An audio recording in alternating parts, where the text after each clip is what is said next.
Say I'm an Assassin's Creed fan would be the understatement of the century. I've made so many videos about the series already, and I hope to make many more in the future, because this is a series worth making a lot of videos about. There's entire channels dedicated out there to just making videos about this series. Part of that is because the series never ends. So this video's title might raise some eyebrows, because I really do love Assassin's Creed, but as I mentioned, there's just too many games. The series has really suffered from oversaturation, in my opinion. There is such a thing as having too many games, too much of a good thing, and Ubisoft just doesn't seem to know when enough is enough. I understand that it makes financial sense for the Assassin's Creed series to keep going, but I had an idea that came to me about when the series should have ended, and more importantly, how it should have ended. Because a series can't go on forever without missing some beats, and Assassin's Creed has missed a lot of opportunities over the years. And one of their biggest opportunities was actually ending the series definitively, at least plot-wise. So today, we're going to look back at Assassin's Creed and try to give the series the ending that I think it deserved. And for the record, I love Assassin's Creed just as much as anyone watching this video does. I'm not trying to step on anyone's toes, it's just my opinion.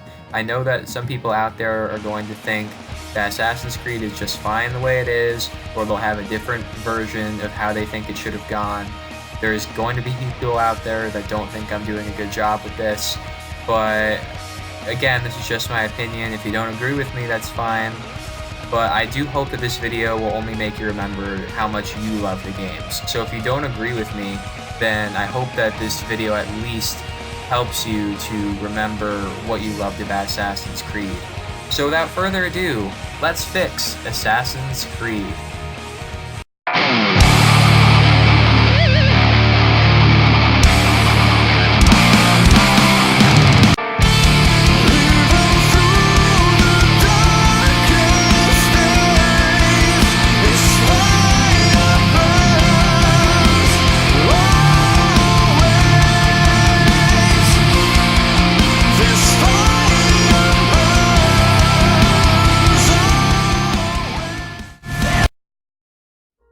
Here's where the negative comments are going to emerge in absolute spades. A lot of you guys are really going to hate my scenario. I guarantee it. A lot of you guys are really going to hate me after this video is over.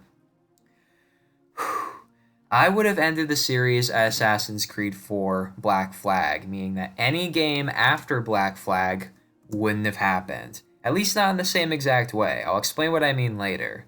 Also, here's a double oomph for you. AC4 would not even be Assassin's Creed Black Flag, meaning it wouldn't be a game about pirates.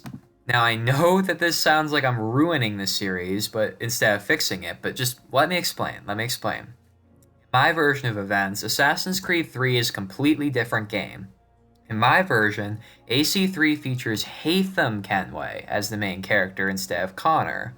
Why? Because Haytham was the best part of the actual Assassin's Creed 3, and he honestly deserved his own game. I know a lot of people who thought he deserved his own game. Connor actually wouldn't be in the third game at all. Instead, Assassin's Creed 3 is all about Haytham's story. The first half takes place in England, and it shows us the inner workings of the Templar Order, and shows us why Haytham believes so much in their cause. I really liked Haytham because he helped to blur the lines between the Assassins and the Templars. In previous games, the Templars were just evil, but with Haytham, he made the Templars more witty and intelligent. He made them feel like real people instead of just being a bunch of cruel maniacs. Being more of a Templar myself, I really appreciated that. The second half would then take place in colonial America, with Haytham using what he's learned in England to build up the colonial Templar right.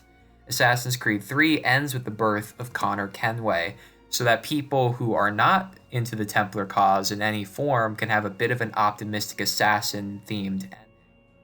As for Desmond Miles, well, he wouldn't spend this game in a cave, but in Abstergo Industries itself. Secretly. They need to find the location of the cave, but they need to be inside Abstergo because the Kenways have been locked out of all the other Animuses.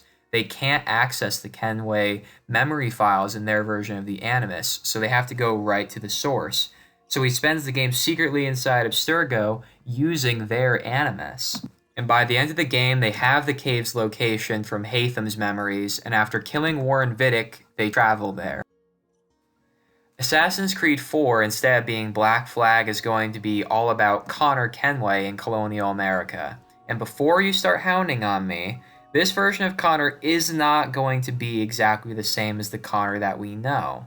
He's going to be a bit more open to the Templar Order.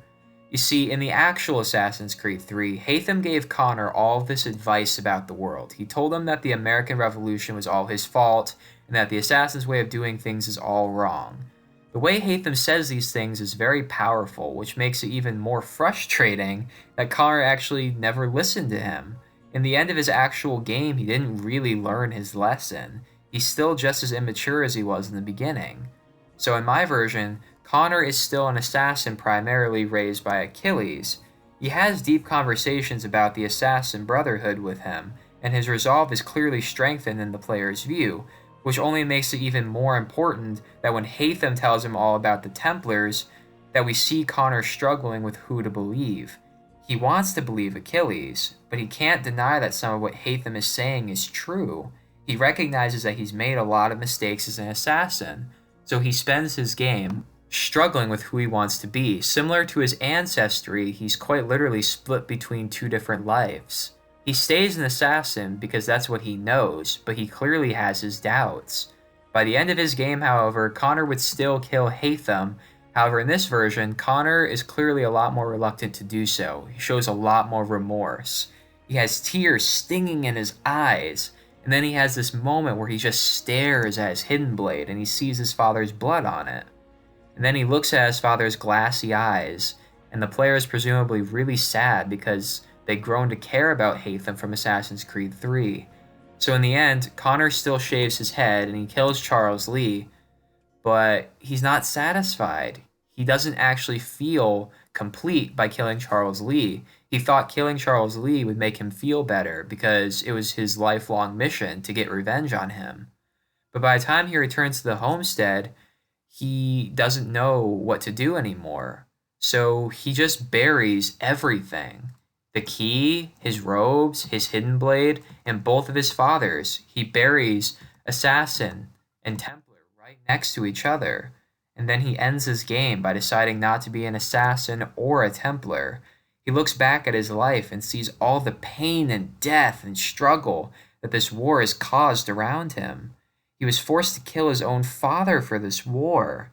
And many more have died over the years, and many more will still die. And Connor just doesn't want any part of it anymore. He's seen enough. And so he buries his assassin and Templar ancestry, and he goes back inside, content to make his own way, not as an assassin or as a Templar, but simply as Connor Kenway. And so then we cut back to modern day, where in this game, the modern day is about the exact same except for the very end, which will be the ending of the entire story.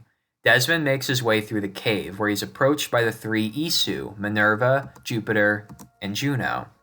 And he asks them how to prevent this solar flare from destroying most people on Earth, but they don't have an answer for him. Desmond then reiterates his question, more forcefully this time, and the Isu look sadly at each other, before revealing they've been lying to him. They've been lying to all of humanity.